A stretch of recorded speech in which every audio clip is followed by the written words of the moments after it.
आप सबको नमस्कार।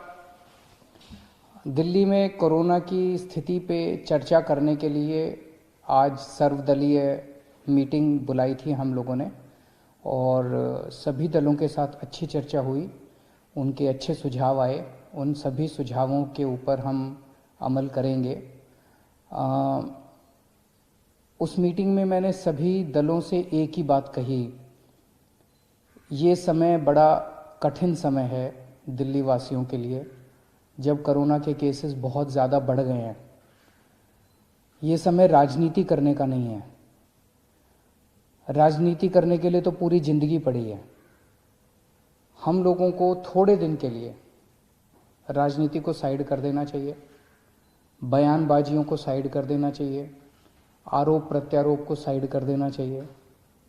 ये समय सेवा करने का है। जितनी हम सेवा करेंगे लोगों की, उतने लोग हमें याद रखेंगे। आने वाली पीढ़ियां हमें इस बात के लिए याद रखेंगे कि जब दिल्ली इतनी कठिन परिस्थिति से गुजर रही थी तो हमने बाहर निकल के लोगों की कैसे सेवा की। वो ये इस बात पे याद नहीं रखेंगे कि हमने कितनी अच्छी राजनीति की। इस बात पे सबकी सहमति थी, सभी दलों की सहमति थी कि हम सब मिलके, सारी पार्टियां मिलके, दिल्ली वासी बनके, देशवासी बनके, हम सब लोग इस टाइम लोगों की सेवा करेंगे। मुझे बेहद खुशी है, सभी लोगों ने इस बात का समर्थन किया। पिछले कुछ दिन से इसी बात पे आरोप प्रत्यारोप चल रहे हैं छठ पूजा को लेके। हम भी छठ पूजा करते हैं, सब लोग छठ पूजा करते हैं। खास तौर से हमारे पूर्वांचली जो बहन भाई हैं, उनकी बहुत ज़्यादा श्रद्धा है छठ पूजा पे। हम चाहते हैं कि हमारे बहन भाई छठ पूजा बहुत अच्छे से मनाएं। कई लोगों की मान्यता होती है, कुछ लोग तो यहाँ तक कहते हैं कि अगर मेरा ये काम हो गया तो मैं दो अगली छठ पूजा ऐसे करूँगा, मैं ऐसे व्रत रखूँगा। बहुत लोगों की मान्यता होती है। आप सब लोग मनाएं छठ पूजा। आप मुझे अपना बेटा मानते हैं, आप मुझे अपना भाई मानते हैं, मैं आपके परिवार का हिस्सा हूँ।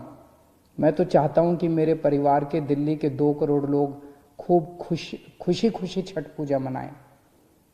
लेकिन आप सोच के देखो कि अगर हम बाहर किसी तालाब के अंदर 200 लोग एक साथ उतरेंगे और उसमें अगर एक को भी कोरोना हुआ, और हो सकता है, कोरोना कईयों को होता है, पता भी नहीं होता, अगर एक को भी कोरोना हुआ और अगर हम 200 लोग उस तालाब में उतरे तो सबको कोरोना हो जाएगा 100%। ये सारे एक्सपर्ट्स का कहना है कि उस पानी के जरिए जिस बंदे को कोरोना होगा वो पानी में उतरेगा और वो पानी कोरोना का हो जाएगा, उससे उसका वायरस उस पानी में चला जाएगा और उस पानी से बाकी सबको हो जाएगा। 100% सबको। आप सोच सकते हो कि कितने बड़े स्तर के ऊपर कोरोना फैल सकता है। तो छठ पूजा करने की मनाही नहीं है, केवल और केवल इतनी मनाही है कि किसी भी पब्लिक पॉन्ड पे, किसी भी पब्लिक तालाब पे, किसी वाटर बॉडी के अंदर हम उतर के एक साथ छठ पूजा नहीं मना सकते। अपने अपने घर में मनाते हैं ना इस बार छठ पूजा। अपने अपने बात तो दिल से भक्ति करने की है, अपने अपने घर पे मनाएंगे। और यही सोच के कई सरकारों ने पब्लिक पॉन्ड में, पब्लिक वाटर बॉडी के अंदर, पब्लिक पानी की किसी भी उसके अंदर छठ पूजा मनाने के ऊपर, गुजरात सरकार ने सूरत में, अहमदाबाद में पाबंदी लगाई है, मुंबई में पाबंदी लगाई गई है, हरियाणा में पंचकुला में पाबंदी लगाई गई है। तो यही सोच के लगाई गई है। मैं क्यों चाहूंगा कि छठ पूजा धूमधाम से ना मना पाए लोग? हम क्यों चाहेंगे? हम तो चाहते हैं कि सब लोग धूमधाम से मनाएं। जब से हमारी सरकार बनी है, दिल्ली के अंदर छठ पूजा मनाने के लिए कितनी तैयारियां करते हैं। सरकार कितनी तैयारियां करती है, सरकार कितना बजट देती है छठ पूजा की तैयारियां करने के लिए। लेकिन इस बार ये महामारी है और आप ही की सेहत के लिए, अपने परिवार की सेहत के लिए हम ये कदम उठाने पे मजबूर हुए हैं। छठ पूजा मनाएं, अपने अपने घर पे मनाएं।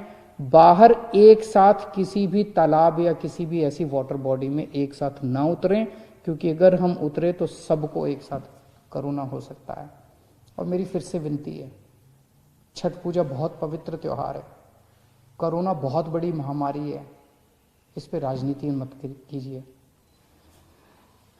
आज की डेट में दिल्ली में 7,461 बेड, लगभग 7,500 बेड अभी अवेलेबल हैं।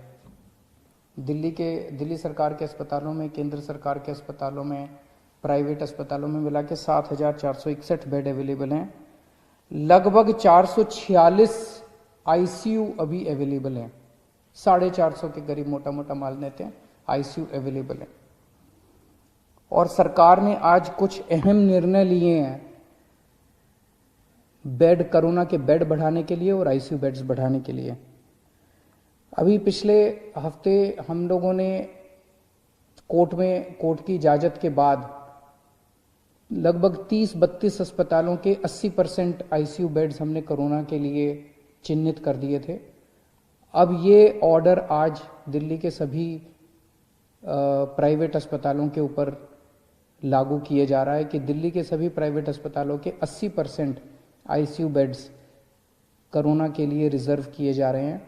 इससे हमें उम्मीद है कि लगभग 300 से 400 और बेड्स प्राइवेट अस्पतालों के अंदर उपलब्ध हो जाएंगे। जो नॉर्मल बेड्स हैं, नॉन आईसीयू बेड्स हैं, आईसीयू के अलावा जो दूसरे बेड्स हैं, वो अभी तक 50% बेड्स प्राइवेट अस्पतालों में कोरोना के लिए रिजर्व थे। अब इनको बढ़ा के 60% बेड्स को कोरोना के लिए कुछ दिनों के लिए रिजर्व किया जा रहा है, जब तक ये महामारी पीक चल रही है। उसी तरह से जितनी नॉन क्रिटिकल प्लान्ड सर्जरीज हैं, जैसे आपको टॉन्सिल है, मान लीजिए टॉन्सिल का ऑपरेशन कराना है, डॉक्टर ने कल की डेट दे रखी है, लेकिन वो टॉन्सिल का तो ऑपरेशन अगले महीने भी हो सकता है, कोई क्रिटिकल नहीं है। इसी तरह से कई सारी सर्जरीज होती हैं जिनको क्या कहा जाता है, प्लान्ड सर्जरीज। क्रिटिकल नहीं होती, 2 महीने बाद हो जाए, महीने बाद हो जाए, कोई फर्क नहीं पड़ता। ऐसी non critical surgeries, non critical planned surgeries को कुछ दिन के लिए पोस्टपोन करने के लिए सभी अस्पतालों को कहा जा रहा है।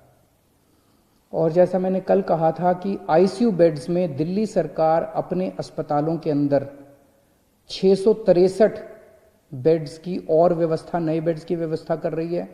और केंद्र सरकार ने 750 आईसीयू बेड्स देने का आश्वासन दिया है। दोनों मिला के मुझे लगता है 1413 और नए आईसीयू बेड्स, केंद्र सरकार के और दिल्ली सरकार के मिला के 1413 और नए आईसीयू बेड्स इससे उपलब्ध हो जाएंगे। मैं अपने सभी डॉक्टर्स का और कर्मचारियों का शुक्रिया अदा करना चाहता हूं, उनको सैल्यूट करना चाहता हूं। उन्होंने जिस तरह से न केवल मेहनत की है, उन्होंने सूझबूझ के साथ जिस तरह से दिल्ली के अंदर कोरोना का मैनेजमेंट किया है, ऐसा मैनेजमेंट दुनिया के बड़े बड़े देशों में और दुनिया के बड़े बड़े शहरों में नहीं देखा गया। जिस तरह से हमारे दिल्ली के डॉक्टर्स ने और कर्मचारियों ने जिस तरह का शानदार मैनेजमेंट किया है। मैं आपको एक छोटा सा उदाहरण देता हूं। न्यूयॉर्क के अंदर, न्यूयॉर्क अमेरिका में है, अमेरिका कितना एडवांस्ड देश है। न्यूयॉर्क के अंदर 6 अप्रैल को उनकी पीक आई थी। 6 अप्रैल को उनके 6,353 केस थे। उस दिन 6,353 केसों में उनकी 575 लोगों की मौत हुई थी। और जो वीडियो आ रहे थे वहां से कि कॉरिडोर में पेशेंट्स पड़े हुए हैं, बेड्स अवेलेबल नहीं है, अस्पताल के बाहर सड़क के ऊपर पेशेंट सब पड़े हुए हैं, वेट कर रहे हैं कि जब बेड खाली होंगे तो हम अंदर अस्पताल के अंदर जाएंगे। बुरा हाल था चारों तरफ, और इतनी डेथ हो रही थी, बॉडीज एक दूसरे के ऊपर पड़ी हुई थी। इसी तरह की तस्वीरें स्वीडन से आई थी, इसी तरह की तस्वीरें फ्रांस से आई थी, इसी तरह की तस्वीरें इटली से आई थी। जब बेड्स खत्म हो गए थे, लोग बाहर पड़े हुए थे, लोग जब उनकी पीक आई थी। आज दिल्ली के अंदर लगभग पिछले हफ्ते 8,500 केसेस तक हम पहुंच गए दिल्ली में। लेकिन हमारे डॉक्टर्स ने इतनी शानदार, हमारे मेडिकल सुपरिंटेंडेंट्स ने, मेडिकल डायरेक्टर्स ने, डॉक्टर्स ने, मेडिकल फ्रेटर्निटी ने इतनी शानदार व्यवस्था की है, इतना शानदार कोविड का मैनेजमेंट दिल्ली में किया है कि दिल्ली के अंदर ऐसी व्यवस्था नहीं है। दिल्ली में आज भी 7,500 बेड्स अवेलेबल हैं। आज भी 450 आईसीयू बेड्स अवेलेबल हैं। कॉरिडोर के अंदर पेशेंट्स नहीं पड़े हुए, सड़कों के ऊपर पेशेंट्स नहीं पड़े हुए। इतनी ज्यादा पीक आने के बाद भी 100-125 के करीब डेथ्स हो रही हैं। नहीं होनी चाहिए, ये भी ज्यादा है, इसको कम करेंगे। लेकिन जब आप इतने एडवांस्ड कंट्रीज से कंपेयर करते हो जहां पे बुरा हाल हो गया था, मुझे लगता है हमारे डॉक्टर्स ने बहुत शानदार प्रदर्शन किया है। इन सभी डॉक्टर्स की ये समय है हम सब पीठ थपथपाएं। अगर कोई भी आपको डॉक्टर मिले, कोई भी नर्स मिले जो कि कोविड के लिए काम कर रहा है, उसकी एक बार पीठ थपथपा देना, उसका शुक्रिया अदा कर देना, ये बहुत ज़रूरी है। मैं अभी अभी एलजी साहब के पास गया था मिलने के लिए। मैं एलजी साहब को सारी कोरोना की जो दिल्ली की परिस्थिति है उससे उनको अवगत करा के आया। हम दोनों ने माना कि दिल्ली के अंदर जहाँ जहाँ दिल्ली में बहुत सारे लोग मास्क पहन रहे हैं, लेकिन कई लोग अभी भी मास्क पहनते नहीं हैं। तो लोगों को मास्क पहनवाने के लिए कई बार जब कहने से बात नहीं बनती तो फिर थोड़ा सा टाइट करना पड़ता है। तो फाइन अभी 500 रुपये था, इसको बढ़ा के 2000 रुपये फाइन किया जा रहा है कि जो जो मास्क नहीं पहनेगा उसके ऊपर 2000 रुपये का फाइन लगाया जाएगा। मेरी सबसे अपील है, इस टाइम मैं दिल्ली के सभी लोगों से अपील करना चाहता हूँ, जितनी सामाजिक संस्थाएं हैं, जितनी धार्मिक संस्थाएं हैं, जितनी पॉलिटिकल पार्टीज़ हैं। आज मैंने पॉलिटिकल पार्टीज़ को भी यही कहा, मैंने कहा कि आप अपने सारे कार्यकर्ताओं को सड़क पे उतारिए और उनको मास्क दे के भेजिए कि वो मास्क बांटे। कोई अगर सड़क के ऊपर मिले जिसने मास्क नहीं पहना हुआ, जितनी धार्मिक संस्थाएं हैं उनसे भी मेरी यही निवेदन है, सबको मास्क बांटिए। अगर आपने मास्क पहन लिया, आपके कोरोना होने के चांसेस बहुत ज़्यादा कम हो जाते हैं। तो मेरी सभी संस्थाओं से, धार्मिक संस्थाओं से, सामाजिक संस्थाओं से, पॉलिटिकल पार्टी से सबसे निवेदन है कि अपने अपने कार्यकर्ताओं को मास्क दे के सड़क पे उतारिए कि वो मास्क सबको बांटे कि सब लोग मास्क जरूर पहने। अगर आप मास्क पहन लेते हैं तो आप कोरोना से काफ़ी हद तक बच सकते हैं। और अगर आप एक किसी को मास्क पहना देते हैं तो आप ये सोचिएगा कि उसको कोरोना से बचाने का आपको पुण्य हो गया। एक आदमी को आपने कोरोना होने से बचा लिया, इस बात का आपको पुण्य हो गया, इस बात का आपको सुकून मिल सकता है। नमस्कार।